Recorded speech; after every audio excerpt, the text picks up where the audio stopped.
नहीं तो उसका नुकसान ज्यादा होगा, तो इसका मतलब यह समझा जाए ना कि 6 महीने तक जो बैन है, जरा इस पे भी बात बताएं कि 6 महीने तक जो बैन है, तो 6 महीने तक तो पैसे निकाल नहीं पाएंगे, और 6 महीने के बाद क्या आरबीआई फिर से सुपरवाइज करेगी, मॉनिटर करेगी कि अनियमितता दूर हुआ नहीं हुआ, उसके बाद फिर कोई फैसले लेगी?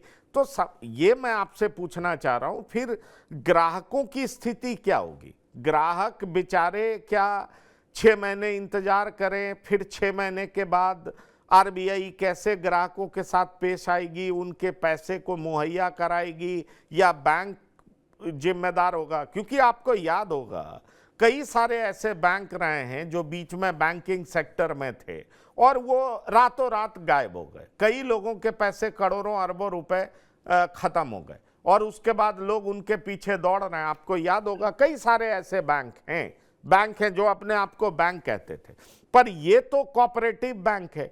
तो इस लिहाज से मैं पूछ रहा हूं कि 6 महीने का जो आपने लॉकिंग पीरियड कहा, इसका मतलब समझाइए, ग्राहकों पे असर क्या पड़ेगा ये बताइए, ग्राहक को पैसा कैसे मिल सकता है जरा ये बताइए, कब तक नहीं मिल सकता है वो बताइए, सारी बातों की जानकारी दीजिए।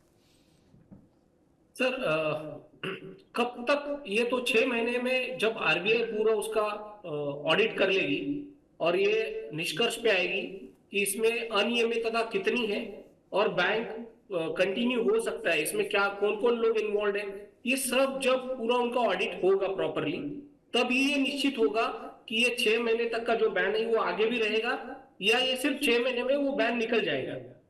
अगर अनियमितता उतना भारी नहीं रहेगी तो फिर वो बैन निकाल दिया जाएगा और बैंक रेगुलराइज फंक्शनिंग चालू हो सकता है आगे।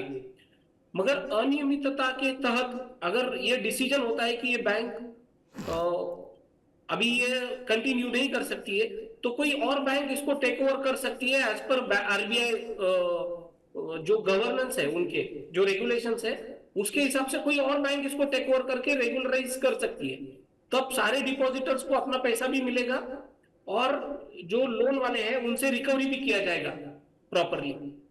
नहीं, यही तो बात है, क्योंकि हम अपने स्क्रीन पर दर्शकों को दिखा रहे हैं कि कुछ महिलाएं रोती हुई नजर आ रही, तो जिसने अपना पैसा वहां जमा किया होगा, डिपॉजिट किया होगा, उनका रोना लाजमी है, क्योंकि पूरी लाइफ की सेविंग जमा किया होगा और आज उनको समझ में आ रहा होगा कि उनका पैसा है कहाँ। दूसरी तरफ जो लोग लोन लिए होंगे वो तो बड़े मजे में होंगे कि क्या हम बच गए, या हमें ईएमआई सबमिट नहीं करना होगा। तो ये दोनों पोजीशंस को जरा आप अच्छे से समझाएं कि ठीक है, जो जो जिन्होंने लोन लिया उनकी स्थिति क्या रहती है, और जिन्होंने पैसा डिपॉजिट किया क्या उनके पैसे बिल्कुल सुरक्षित हैं? देखो, सुरक्षित तो है, वहां पे स्कीम है, इंश्योरेंस स्कीम है। तो 5 लाख तक का तो जो अमाउंट है वो अ, उनका जो इंश्योरेंस के डिपॉजिट इंश्योरेंस स्कीम है उसके तहत वो 100% सुरक्षित है। उसके 5 लाख के ऊपर की अगर कोई रकम है तो वो सुरक्षित नहीं है उतने लेवल पे, मगर पैसा सारे कस्टमर्स को मिलेगा। 5 लाख तक इंश्योरेंस डिपॉजिट स्कीम के तहत मिलेगा। और उसके ऊपर का भी जो है, ये एक बार की अनियमितता का जो ऑडिट होकर एक बार क्लियर आइडिया आ जाता है कि क्या क्या हुआ था एग्जैक्टली जिसके लिए ये बैन लगाया गया है, उसके बाद और क्लियर हो जाएगा कि ये बैन कंटिन्यू रहेगा या रोक दिया जाएगा। चलिए, तो आपने इस बैंक के बारे में पूरी जानकारी दी। अब ये देखना दिलचस्प होगा कि बहुत सारी बातें जो कि दर्शकों के दिमाग में होंगी, उनको जवाब आपकी बातों को सुन करके मिल गया होगा, और बहुत सारी बातें, अनियमितता क्या है ये भी तो सामने आना बाकी है। इससे भी पता चल पाएगा कि अगर अनियमितता माइनर है तो निश्चित तौर पर 6 महीने के बाद करेक्शन के साथ बैंक फिर से शुरू हो सकता है। अगर अनियमितता इतना ज़्यादा है तो हो सकता है कोई और टेक ओवर करे, आरबीआई इसके लिए सुविधा कुछ बहाल करेगी। ये सारी बातें आपने बताया है, लेकिन मैं ये मानता हूँ कि जिन लोगों के पैसे जमा होंगे उनकी सांसें अटकी होंगी। आखिरकार इस गाढ़ी कमाई को लूटने वाले तो पता नहीं कहाँ चले गए होंगे, कई बार बाहर भाग जाते हैं या बहुत तरह की गड़बड़ी करते हैं, लेकिन जो मिडिल क्लास, जो अपनी गाढ़ी कमाई जमा करता है, उनकी सांसें किस तरीके से अटकी रहेंगी, ये गंभीर सवाल अभी भी है।